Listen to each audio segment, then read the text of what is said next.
right, let's roll. So, welcome everybody, and I have a very young and accomplished person here who has managed to build a venture capital franchise in 10 years from starting very small to now managing north of 6 billion, starting it in his mid 20s. It's Drew Oetting, co founder of 8VC, along with Joe Lonsdale. Drew, super happy to have you here with us. Where does it find you this session today? I'm in Austin, Texas, which is the new headquarters. We moved here last summer after being in the Bay Area for just under 10 years. And we still have a large office in San Francisco. About half our team is there, but the other half is here. And we're very excited about being here. Yeah, and before we get to the Austin part and what the move entailed, I want to talk about your time in San Francisco, especially during the pandemic. In the midst of the pandemic, there was a Wall Street article about what you and your roommate were doing. It was quite impressive. First of all, you have some interesting hobbies like drinking shots of apple cider vinegar for breakfast. But after that, in your apartment in Russian Hill, you got a text message from someone who was looking for PPE equipment, and you were hacking together supply really in an impressive and quick turnaround way. You heard from a small logistics company that had excess supply because they were supplying the luxury industry. And then you texted a classmate who's, I think at that point, working for the Iowa senator who exactly needed this PPE equipment. You were hands on. You were not like the rest of us watching from afar, just reading the news, but you were actually shifting into full gear as everybody else was in paralysis. So quite an impressive thing there. I don't think we were in any means the only people who were trying to help out with stuff. It definitely wasn't, nearly the sacrifice and sort of effort that a lot of millions, tens of millions of people, across the United States were going through. But basically, kind of like you outlined, in April of 2020, we were pretty aware of what was happening, that there were going to be potential issues, and then this PPE sort of shortage came about, and just basically through the random types of things that VCs do, right? Most of what we do is we spend time connecting people and learning about other people who have great expertise in stuff. And then hopefully we're a bit of a router and kind of getting them all together. And so, I was fortunate enough to hear about just, people who had PPE, and it was random. It started with being, a couple of our portfolio companies, had sort of deep expertise on supply chains in China, primarily, where there actually was a lot of production of PPE. But then everyone started coming out of the woodwork around PPE. And so, along with Jake Medwell, who's another one of the partners at APC, and then also a friend of ours, Robin Chan, kind of started thinking about how we could solve this problem. And we knew kind of from the beginning, we didn't want to make money on this. It wasn't a business thing. It was, at the time we felt like it was an important thing to do, as folks that were fortunate to be able to keep doing what we were doing through the pandemic, trying to help out. But there basically became obvious there was a whole network of new entrants into PPE that existed. And it was both highly frustrating. And I think in some ways it was not maybe the most ethical thing that happened. But at the same time, we started looking at it like we would in our day jobs as venture capitalists, and looking and saying, okay, well, how does this market work? How can we get connected into it?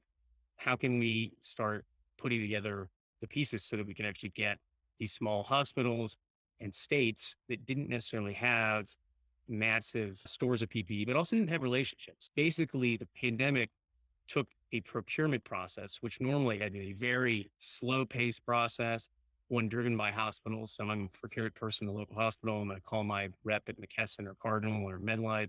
I'm going to make my PPE order. I'm going to pay them on, probably net 30 or net 60 terms. It's going to show up FedEx. It's going to be great, right?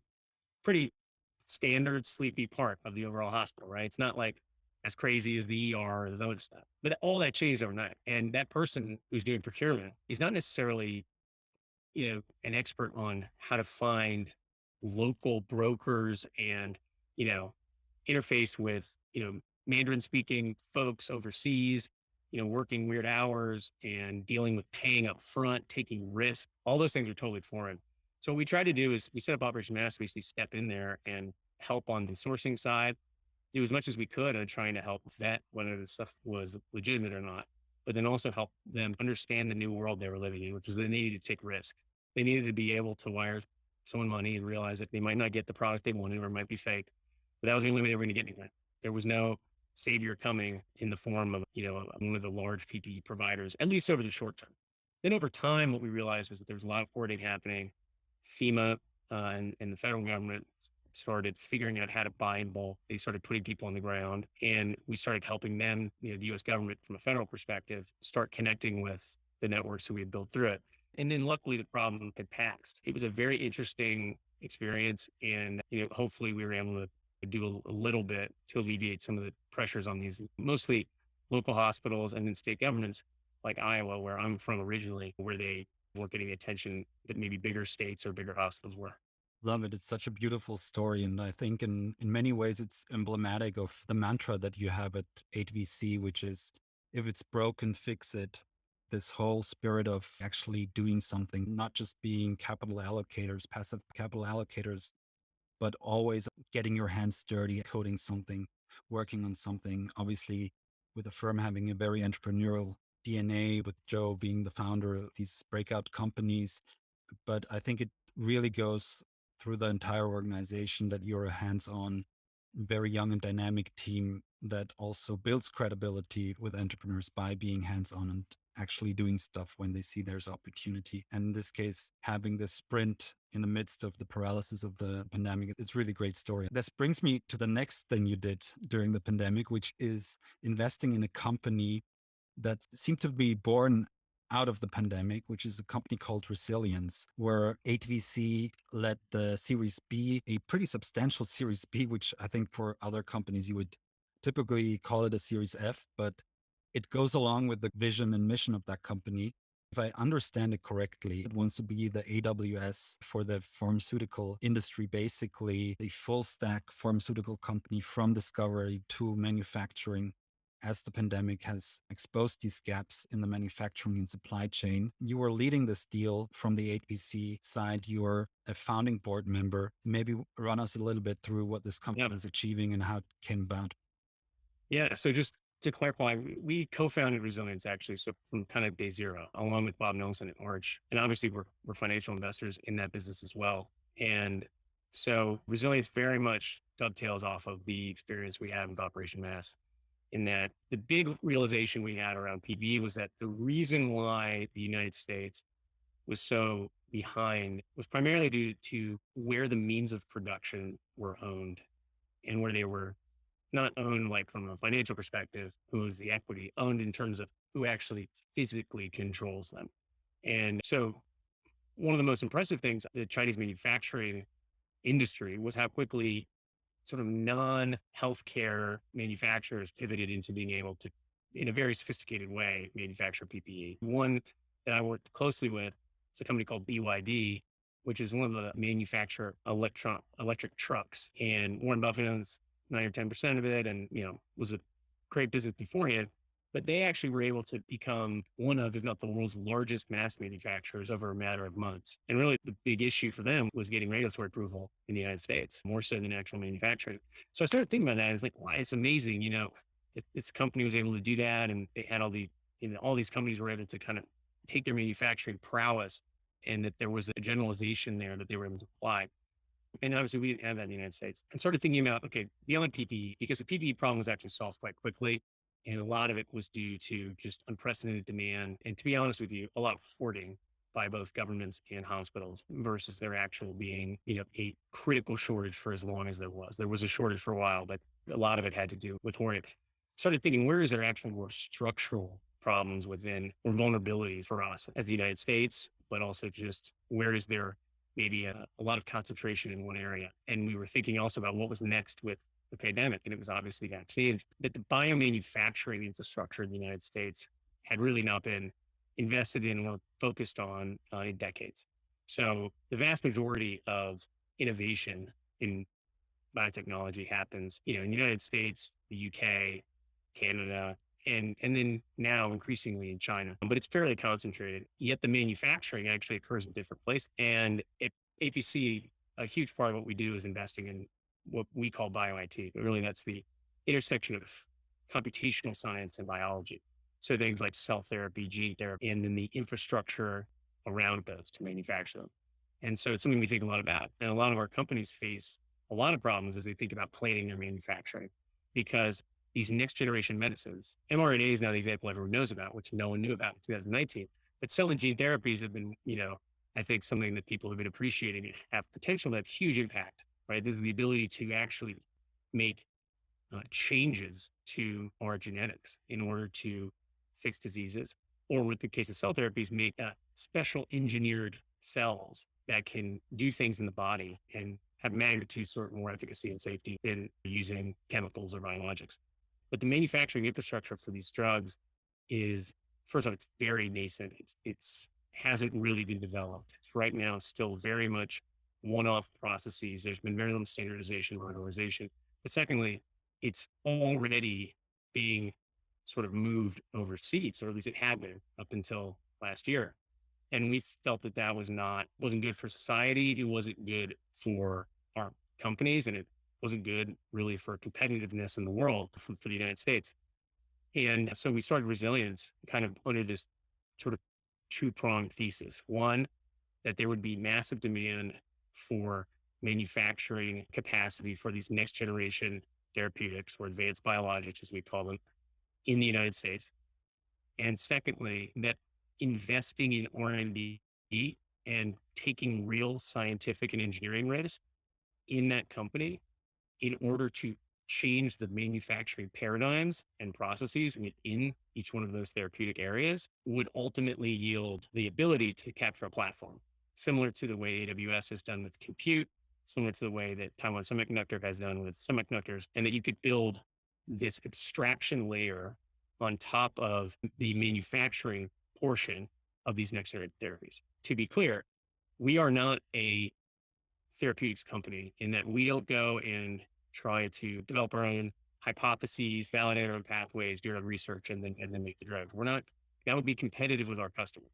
What we do is we want to build the best infrastructure so that whether you're a researcher who wants a very small amount of a product, or whether you are a massive pharma wanting to produce, millions of doses, that we can provide you the best infrastructure at the lowest cost and the fastest turnaround time to produce those products. That's super exciting. It is a hard problem to fix. And as a result of this, also a very capital intensive one, especially in the pharmaceutical manufacturing side. There is this, as you, I think, alluded to, also this geopolitical aspect to it, as also the pandemic showed us, right? Your firm is going with high conviction into some of these opportunities, also deploying quite substantial amounts at an early stage because you're a problems first company or investor. Maybe moving a little bit to you as a person and your background. And I listened to a couple of other podcasts you've been on. So I found it quite refreshing that you are not having this typical venture capital attitude that venture is more of an art than a science, but you actually have a pretty down to earth approach to it, comparing it to the private equity side as well. You studied at Claremont McKenna, which is one of the leading liberal arts colleges in the US, where two notable alumni are the founders of KKR, Henry Kravis and George Roberts. And so I think it's probably a mandatory book to read, Barbarians at the Gate, in the first semester, whatever you study there. A book that also you read and that shaped you. And now you're sitting on a board with Henry Kravis, I think, at Rubicon. And you have this first row exposure to that person who's the hero to many people who want to be in private equity. But to bring it back, you have this attitude that venture is similar to what private equity is doing, which we all know, but very few people in venture like to admit it, that you are taking money from LPs and you're sitting between those super tankers of LPs and those speedboats of startups, and that you are capital allocators. And I think it's a pretty down to earth, pragmatic way of looking at it. Yeah, I'd say first of all, I have a ton of respect for Mr. Travis and Roberts. They've obviously been not only really successful in finance, but also incredibly huge supporters of Claremont McKenna when I went and had scholarships that I'm sure that they had donated to. And also, you know, in supporting business. Just to clarify, I'm an advisor and sit on the advisory board. I'm not on the board, but obviously, I've been fortunate to be involved in a lot of companies where them and other mentors of mine who built some of the other big private equity firms have served. And I think this has changed a bit as venture has expanded so much. So those comments may be a little bit antiquated at this point, but it always bothered me a little bit that venture kind of wanted to pretend that it was sort of special in some way from private equity. Not to say that it's not different. I mean, it is, right? I mean, we in venture capital are minority investors almost by default. And so it's very different to own 10, 20, maybe 30% of a company, knowing also that you're going to be probably diluted by other investors coming in than it is to own 100% of it. Right. And it's different in almost all practical realities. The thing that's not different though is the business model. Right. So like still raise money from other people and we invest it in stuff. We're paid a management fee and we're paid to promote. And fundamentally, that is the business that you could argue that Krauss and Roberts and other people like them invented. I mean, I've heard the story about why 2 and 20 was chosen is it's relatively arbitrary, right? So that business model originated there. And I think a lot of people forget that those people were unbelievable entrepreneurs. Like no one wanted to go into private equity or even really investment banking in the 80s. It was not the smartest people in Harvard Business School, the most polished pedigree people that were going into what we think is finance today. Back then, they probably wanted to go work at, GE or Disney or something like that, right? You mentioned I went to Moelis for about 2 months. So I'm very fortunate to have worked there, met an incredible group of people, which we'll talk about later, that were there. I got great training. And then I went and sort of like, I think unfortunately wasted people's time and then left to go work with my business partner, Joe, as the chief of staff. But I think Moelis is an incredible company. And I also think Ken Moelis is an incredible entrepreneur. And I think a lot of people don't give these people credit. DLJ, where a lot of these folks came from, at Drexel Burnham before. I mean, if you look at the networks of people and what they went on to build, it's pretty incredible. And they were running huge businesses at very young ages. So there was no like, it's not like an investment bank now where you got like, 15 different levels of folks there. That's what they built, right? They built that institution. I mean, back then they were working 100 plus hours a week, but it was a very different thing. It was like Wild West. I mean, there's obviously great examples of how that's changed, probably in some ways for the better, some ways for the worse. But anyway, part of it is just I like the stories of how industries have been built. And I think both Wall Street on the banking side and then, the private equity side, which they really worked hand in hand in building. I just think it's filled with entrepreneurial stories and with entrepreneurs. And I think it still is. And so when VCs try to like separate themselves out, it bothers me a little bit because I'm like, you're supposed to be obsessed with entrepreneurship. Why don't you pay attention to what's going on over here? Right. Yes, of course, like private equity is different, but your business model is not different. And the entrepreneurial stories are interesting. And I think they're worth sort of respecting and paying attention to. So my comments before have been about that. I think it is changing though a bit because I think if you look at what's happening right now in venture capital, there's a bifurcation happening. There are groups that are doubling down on the venture part of venture capital, the early stage. Doesn't mean that they're not taking a wider aperture, but it's about being in the early stage, about being early, about taking lots of risk. And then there's folks that are doubling down on the capital side and I think right now are building the next large asset management groups. And I have a huge amount of respect for the folks doing both. We at APC have decided to focus on the early stage. Doesn't mean that we're not managing, a significant amount of capital, but it means we're focusing on entrepreneurial energy, focusing on building companies. We've been building kind of 6, 7 companies a year internally at APC, like Resilience, which we talked about. We're be doing more of that. But then some of our peers, Hamont at General Catalyst and obviously the folks at Andreessen have raised tremendous amounts of money. And I think in hiring really incredible people, investing in growth, in trying to build out real platforms and expanding asset classes as well. And I have a huge amount of respect for that because again, it's an entrepreneurial story. And so I do think venture capital is embracing some of the aspects of private equity. And maybe that's by necessity because of competition from those larger groups coming down. But I think it's also because the opportunity set is there to do that. And there's really ambitious people who are interested in being more than just venture capitalists and are really interested in building the next gen asset management platforms. Absolutely. I think it's so interesting. Just 15 years ago, Andreessen Horowitz sending around the first deck, and nobody believed in them. And now A16Z is considered to be the new Sequoia, and everybody is treating them like they're this long-standing institution, but they haven't been around for that long if you look back. And No, I think the first fund was a 2009 vintage. And the same with KKR, everybody thinks this is like set in stone named partners, but it's a 30-year franchise and they've built it from the ground up. So It's always great to look back in history and think about, there was always a day one for these firms. And when it comes to building a legacy and a franchise, let's talk about 8VC. And it's been an incredible journey so far. I mean, you started out originally in 2012 as Formation 8 with the predecessor fund. When you joined, you were chief of staff, but then you became a co-founder of 8VC. Obviously, we talked about your co-founder, Joe Lonsdale. He's made a name for himself as a co-founder of Palantir, but he's done incredible other things like the fintech Addepar, which is, if I understand it correctly, it's pooling the services of many other fund providers and being like the high net worth wealth fund, if I understand it correctly. Then also working on OpenGov, I think, another project of his. So an incredible track record of having hands-on vision and also execution.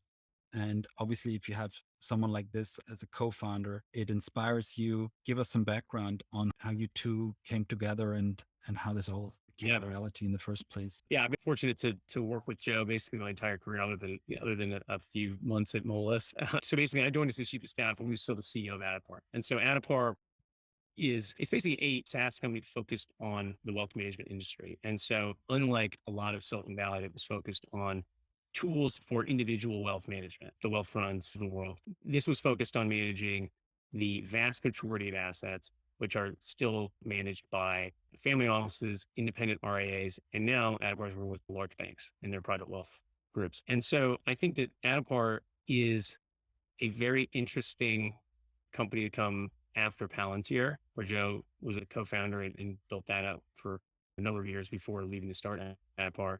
And they really borrowed a lot of the same learnings, which was that there were these opportunities to build data integration and then normalize data around an ontology or a schema, and then basically functionalize that through application level application software.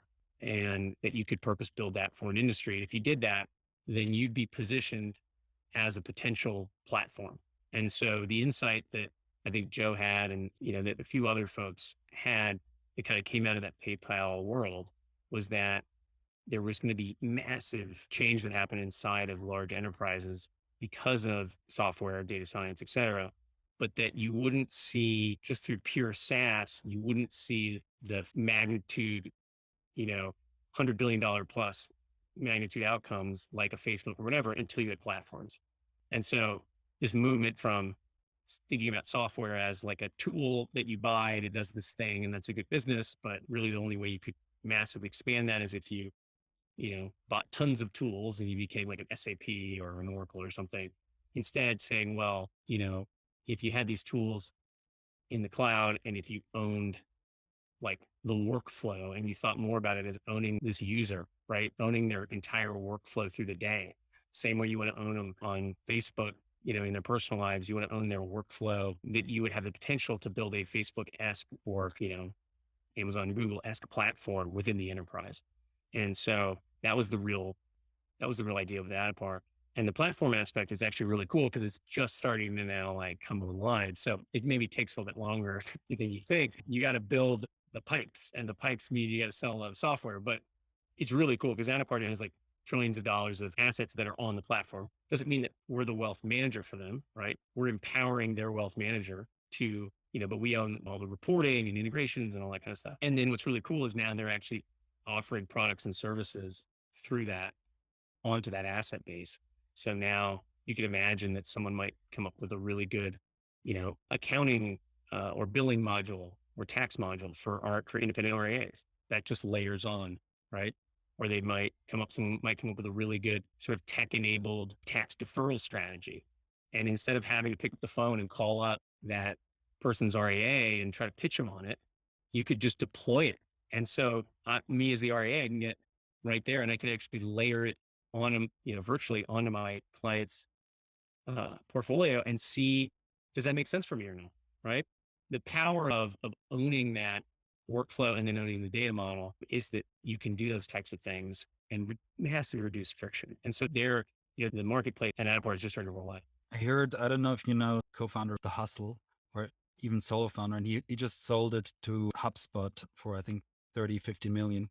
And then basically he got a login from his investment advisor at Morgan Stanley. It looked also antiquated and broken to sort of just to compare certain ETFs. And then he was asking around, what's a better solution there? And then someone told him about Addepar. But then they told him, yeah, you need to have more money than you, even with this first exit. He doesn't. He just needs to tell his wealth manager that they need to sign up. And so Addepar does not charge based off of they don't have any limitations around the wealth, but obviously there are sort of implicit requirements to make it an economic purchase for the RAA or the wealth manager who may be treating those clients. There are folks that run family offices that they care a lot about the data, they care a lot about the software. They might be willing to invest in Addepar at a earlier stage than at a firm that's farther flung. So he should put some pressure on his wealth manager Yeah. to, or if he needs one that he already uses Addepar, I got someone I can introduce to. But anyway, so Addepar was this incredible, and then Joe had been working on starting a venture capital business with a couple folks that are former business partners. And so when I met Joe, I met him through a friend of mine, Clint Paulus. He was a friend of mine from college at Claremont. He made the introduction to Joe, which obviously is the biggest introduction I've ever gotten. And so obviously I'm forever grateful for that. And Joe wanted to chief of staff. He wanted Clint to get chief of staff. Clint would have been great, but Clint wanted to go start a company. So I think, I was maybe the fill in for that. So he could go do that. And we started working together. And very soon after, Joe realized he was going to replace himself as CEO of Addepar and focus full time on building out. At the time, it was called Formation 8 with two of our former business partners. And so we did two funds under Formation 8. I think we were really lucky to get to invest in a bunch of great companies and really kind of start learning how venture capital worked. Kind of wild to think about now that first fund, I think at least a few thousand meetings trying to pitch for money. There were like 280 investors in it or something. So it was $450 million fund. Yeah, I was going to 450. ask because it's rock hard for a first time fund to raise such a large fund. Even if you have this entrepreneurial background, it's super hard because people want to see track record. They want to see TVPI, Oh DPI, yeah. RVPI, all the good stuff. I mean, this is the biggest thing I've learned from Joe. I mean, first off, he's unbelievably smart. He's unbelievably, strategic, and he's done a lot of great. Now, obviously, Palantir's a huge company underneath, but at the time, Palantir was a very well-known company, and he was very well respected. But there's probably not anyone in Silicon Valley who's had the level of success that Joe has who works hard. Maybe there's one or two that could like get close, but I mean, that first fund is a prime example. Like, I'll never forget when he kind of like looked at me and he was like, I think I'm going to have to like, go raise the rest of this fund. Cause we were fortunate to have a couple of families that were of our foreign business partners that had put in, the first kind of chunk, but we saw a long way to go. I was just carrying his bags around, but to watch, like we basically just went on a sprint around It's the world crazy. 7 days a week. And the other thing that I realized was like, a lot of people are too proud or they have a construct in their head of like, oh, I'm going to raise a fund and like the minimum check size is 5 million, right?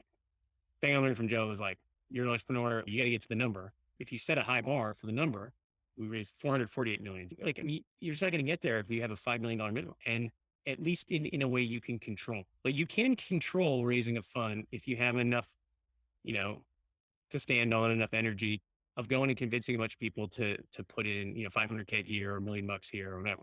And a lot of those people can write much bigger checks, but they're taking a bet on you to see how you perform, right? See where you can get it done. And so I'll never forget that. And, the times when I've had to raise, money on my own, I always remember that because, and I always tell to people when they're going to raise their own funds is like, yes, if you're got an amazing pedigree or you are okay with a smaller fund, maybe that's not the right strategy for you. But if you have a number in mind, you want to do it, or maybe, you don't have any track record or you don't have any pedigree or whatever, just like beating down the doors is the only thing in your control, really. You can't control if someone says yes or no. You can control how you spend your time.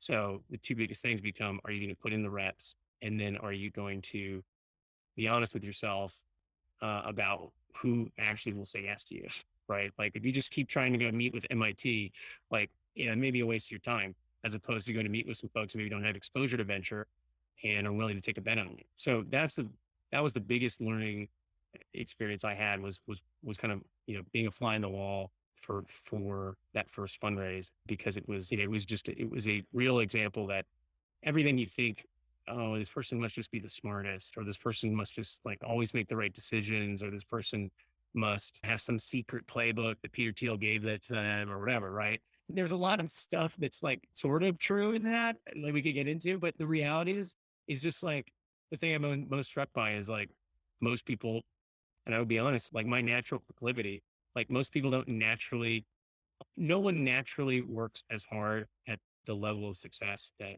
he's had than Joe. I've always remembered it. That's important for everyone to hear, not just for people thinking about raising a fund, but also people raising for a startup. I think it's always 100%. raising the seed is the hardest, and then basically it goes down exponentially after product market fit. And I mean, if you look at where capital is deployed, it's always at the growth rounds where commodity capital is piling in, preempting every round. That's when it starts to get easy, but you have to put in the reps in the beginning to sell the vision. As a first time fund, you're basically walking around with a deck. You might have an angel track record, but LPs don't look at it as a full blown comparable track record for a fund. This brings me a little bit to the unique thesis, and I touched upon this earlier. This, if it is broken, then let's fix it attitude that runs through the entire organization. And we've Yeah. had now a couple of examples on how that plays out with you incubating, not just investing passively, but really incubating and venture building in a sense at the firm. But maybe you can share some more light on how that looks on a day-to-day basis. Yep. Yeah. So first, the world is broken. Let's fix it is our mantra. And there's obviously two parts to that. They're separated by a comma. The world is broken, right? Which is basically a recognition that it's an anchoring in a realistic view of the world, and also in a sort of active view of the world, which is that there are constantly opportunities, right? And there's constantly inefficiencies. But then it has this other part, which is optimistic, which is like, let's fix it, right? And we thought about this. It's not like it's the most profound when we actually write it out, but the framework behind it has been, we really try to embody that. Like, it's not enough just to point out the problems in the world, right? You can go on Twitter and you can have all these smart people telling you about all of the stuff that's fucked up and like, great. What are you going to do about it? Right? It's not even clear it's better to point out problems unless there are going to be people who fix them. Like we may as well all live in delusion and just think everything's great, unless by pointing out the problem and making us all feel, upset about it, there's like going to be people who grab those problems and turn them into solutions.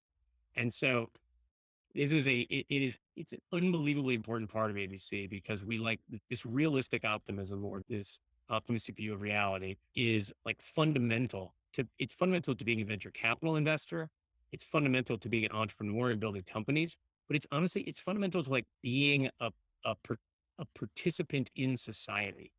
It is somewhat important for there to be people who are really good at pointing out problems. That is necessary but not sufficient. They are only valuable in that there are people who are crazy enough to grab those problems and then try to solve those problems in the face of a bunch of other people pointing out all the problems and their solution. Right. And so we want to be part of the people who grab problems and try to do something with them.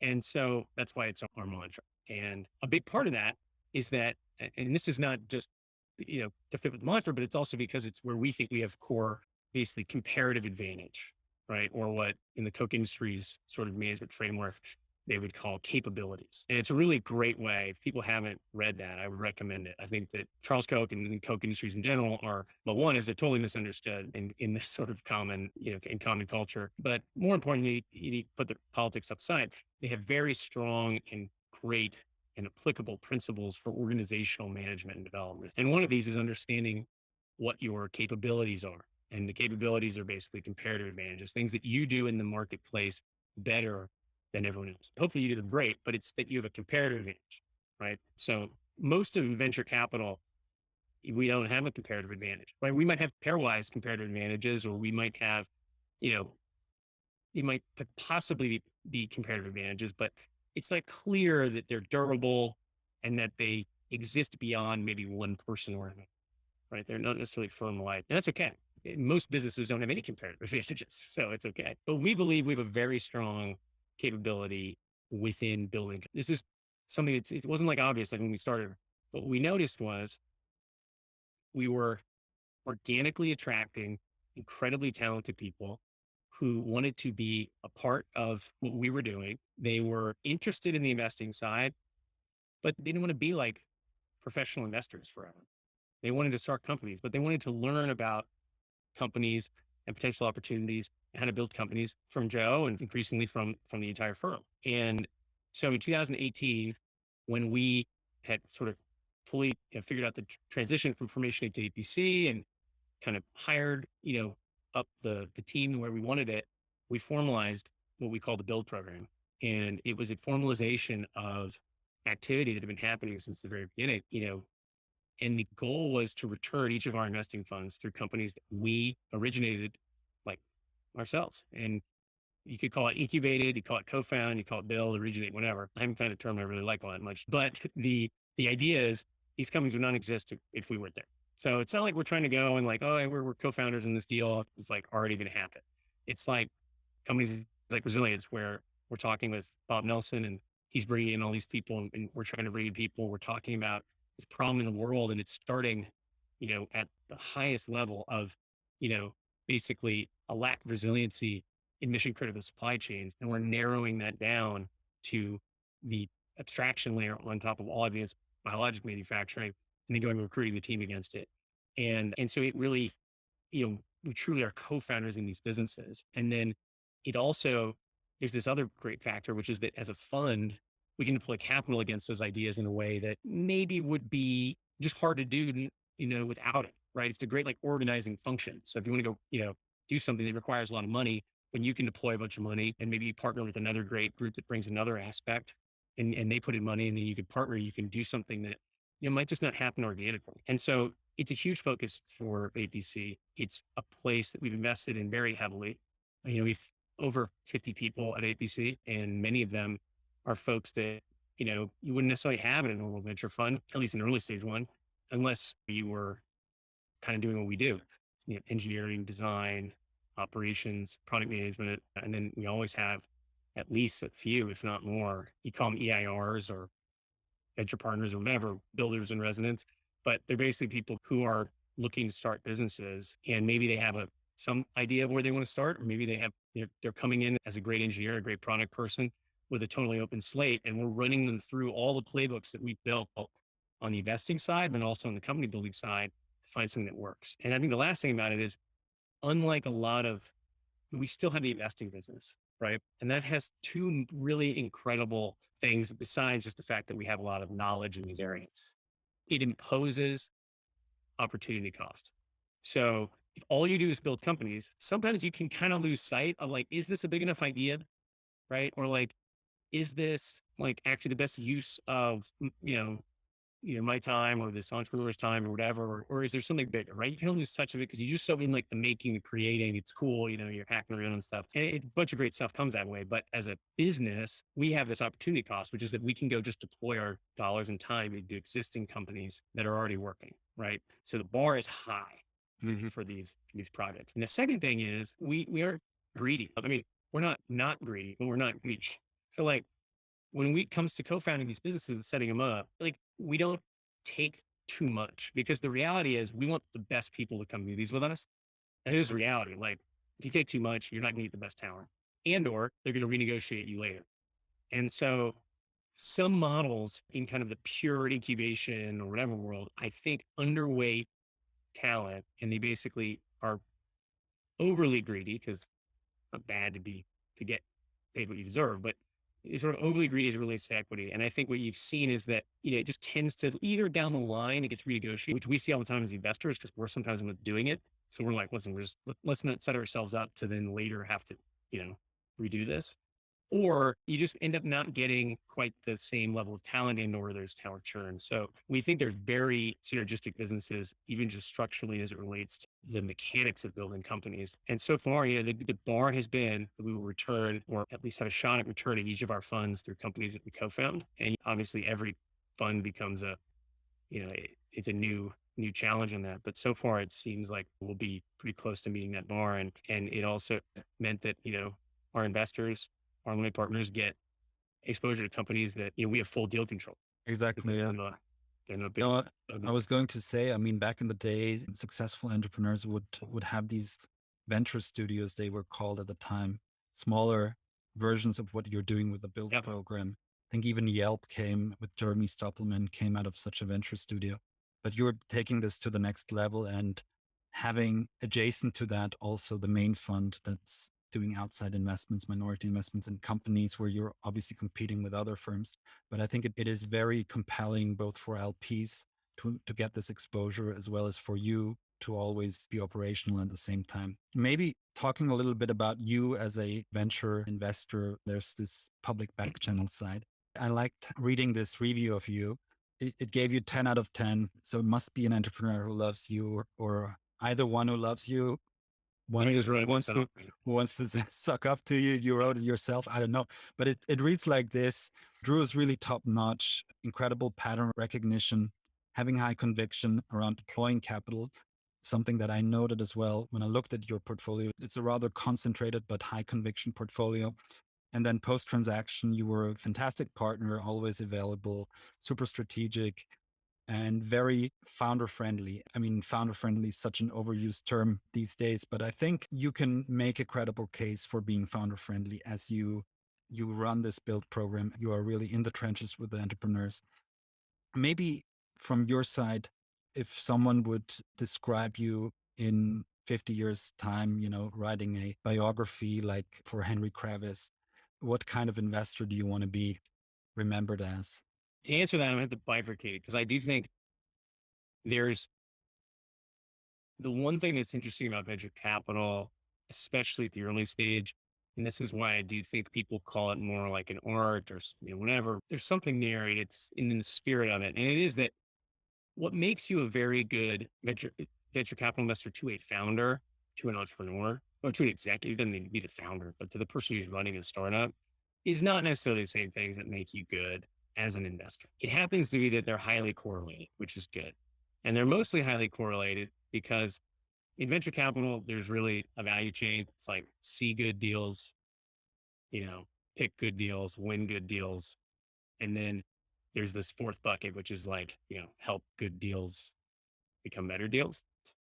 That bucket is like up for debate about whether that's more situational or whatever, but you can definitely help some ways, right? The see good deals part and then the win good deals part are like very much based off of your reputation in dealing with founders. Like our portfolio sends us somewhere, depending on the quarter, somewhere between like 30 and 40% of like what I would consider like the sort of high priority qualified deals. And so if your founders like you a lot and like if they just like you a lot for whatever reason, you're going to see more deals. And then in the winning part, having great references is helpful and for obvious reasons. And so that makes you great. It makes you a great investor in venture capital if you see a lot of great deals and you can win a lot of great deals. If you pick the wrong ones in venture, luckily, as long as you picked some good ones in addition to all the bad ones, you're okay. Right. And in the portfolio support stuff, I think that is a part of being of what founders want from you, but it's misunderstood. Like founders want your input on stuff if you actually know what you're talking about. And that means that you're informed on the actual companies, which actually is hard because they're changing very rapidly, and or that you have either just like you're just really, really, really, really smart or something, or you actually have done it before, right? So what I try to do is, and this is the other things I would say is I've been very, very fortunate. Like the founders who had to work with me when I was like in my early 20s, I'm sure I was like a total, yeah, I'm sure I was a lot worse to deal with now. I mean, I would hope at least I got better. And I hope that the ones that work with me in 10 years will be like, will have a much better experience than they do now because, I was in a very lucky and also very sort of strange position that like, in my early 20s, I was, serving on boards and I was trying to figure stuff out first principles. And so I think early on, I made the mistakes of trying to do too much, right? I mean, you do this, it means so much to you, but it's not really yours, right? It's like there's this stewardship angle that's yours, these responsibilities that are yours, and in some cases, fiduciary duty that's yours, but it's not your company. And the other thing is you're not going through what they're going through. So, you're doing a bunch of different stuff and your life feels stressful. But the reality is you're not actually like responsible in the same way that a CEO is. And so I think early on, and it was, you know, I'm sure I just had like the wrong UX, too excitable, yell at people would be too overly pessimistic or optimistic, trying to be smart, all the time in meetings and stuff. And what I realized was like, you kind of have to try to customize a little bit more to the founder. And you also have to customize to the situation. It's also not being their best friend necessarily, right? I mean, there's a lot of founders that will, over time, you'll have certain founders that do become that, but even that can be a little problematic. But it is this job of stewardship, which is just different. And also knowing when and having the relationships with other people who can solve the problems that you can't, and being comfortable to pass off these relationships. And I've been also very fortunate at APC. We've been very fortunate. We have no economic or cultural incentives around needing to like own relationships. It doesn't matter where the sourcing comes from. It doesn't matter if we serve on the board. None of that matters in terms of the way people make money. And so because of that, many times I'll pull in one of my other partners, or they'll pull me in, or, I'll pull in an independent or whatever. And I think that that economic environment determines a lot of the way people operate, right? A lot of VCs are just very fearful of losing their relationships because they may not get paid in a certain way. So what I hope, to answer your ultimate question, is I hope that founders that I work with, whether it's in 50 years or if I'm able to be a VC, Pierre Lemond, I've had, and Tom Brewer are two guys that I've been very fortunate to work with, very different people, but very, they in their 80s have been, legendary VCs. But I worked with a lot of, other folks who probably should have hung it up a little earlier, but uh, so hopefully I hang it up when the time is right. But in the future, I hope that, I think the most impressive thing is when is the folks who've seen so much, but yet they know like when to push and when not to push.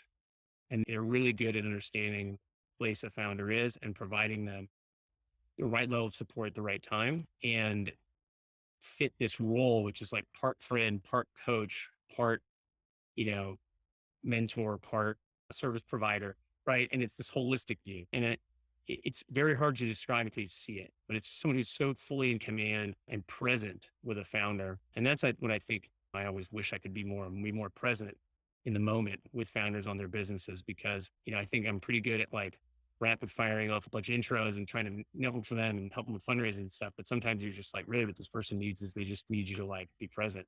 It's probably what you need in all relationships, but maybe this is relationship advice. But I think that's a big thing. And then in terms of investor, I think it's a little different, which is that the thing I respect most, there's basically two like ultimate North Stars, right? One is that the Kravis Roberts model is figuring it's actually how to build a team of investors, which is incredibly hard, right?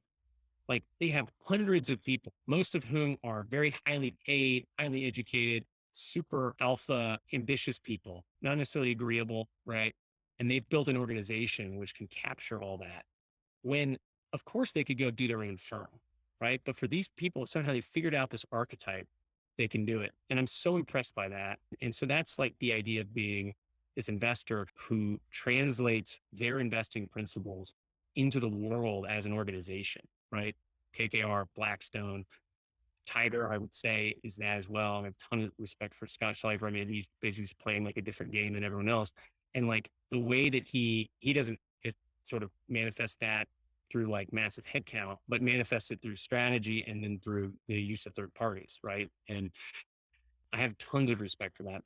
The second sort of North Star, which is actually kind of different, are the folks that basically have removed almost all sort of friction as it relates to the way that they interact with the asset class world, like the surface area of investments.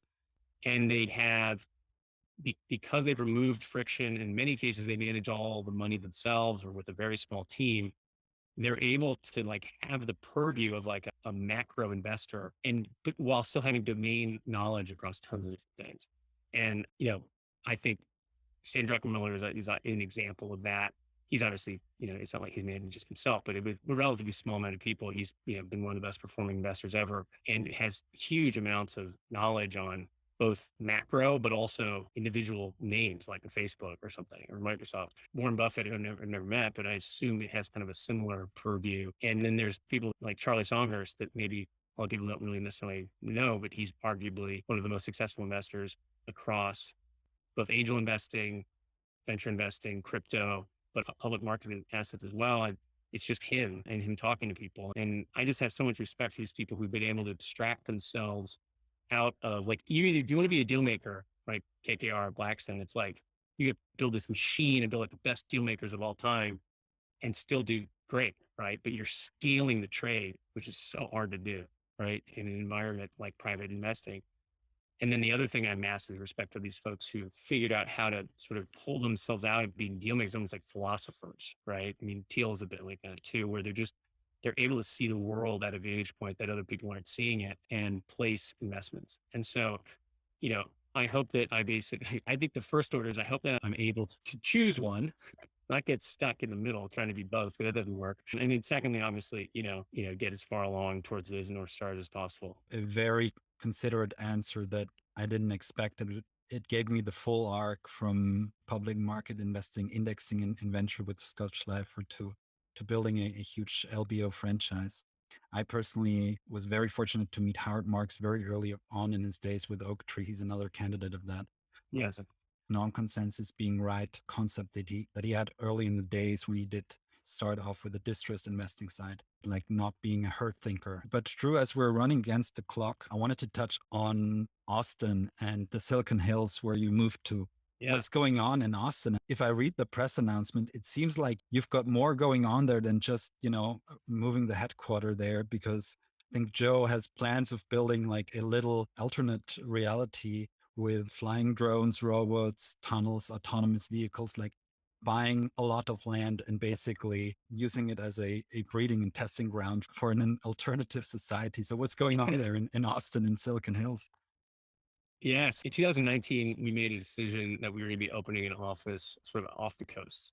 And I think it's for a variety of reasons. I would say one, from looking at the data in our portfolio, while still obviously a clear majority of companies are coming from the Bay or New York, the derivative underlying, especially underlying employee growth, where employee growth was located, but even on where companies were based, was shifting pretty, markedly towards what I would call like a democratized set of cities. So it's not like 50 cities, but it's kind of like, 10 or so. Second thing is I think that we kind of came to a realization after, trying, with no real success to that San Francisco was not going to be a place where we would be able to see things we wanted from a community anytime soon. There's a lot of wonderful things about San Francisco. And this is a comment mostly on San Francisco, not the overall Bay, because the overall Bay is much more heterogeneous. But because we were based in San Francisco and because a lot of the firms that we were investing in were, we felt that, it is important what's happening in San Francisco because, if you have to commute an hour or 2 hours in order to, perform your work, but also provide your family, the life that you want. It's a very tough thing, and it's a very regressive way to run a society. And so, biggest thing for us was the cost of living in San Francisco was just getting that. It was just being very untenable. The services provided by the city were in shambles. Like just no public, very little public transportation. They were not able to solve the homeless problem, just despite almost an endless amount of money, which is bad for both folks who aren't homeless and bad for folks who are homeless. I mean, money's not going anywhere productive. And then also public schools, just a absolute travesty as it relates to public schools. I mean, I grew up in Iowa going to public school where the public schools are great.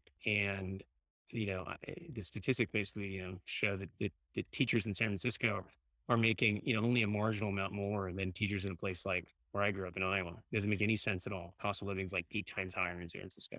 So we made a decision that we wanted to relocate, and then we took a blank slate approach. We knew Austin was the number one, kind of the number one place because we had companies like Qualia and Hearth and OpCity and other businesses that were based there. Either they had been founded there or they had moved there. But we kind of took a blank slate approach, looked at a bunch of different places, visited a bunch of different ones, and ultimately Austin was the clear choice. And I would say we had high expectations, and it has exceeded those expectations. I'm looking forward to visiting at one point in time. But Drew, thanks for being with us here today and taking all this time. We're already 10 minutes over the clock. Where can people find out more about you and what you're up to? Well, they can check out what we're doing at APC at just apc.com. And that's probably the best place to get a sense for what we do. My Twitter is Andrew Oetting, but I don't tweet very much. I leave that to Joe. He can go read Yeah, that's best. his insightful and controversial tweets. Lots of distraction. Yeah.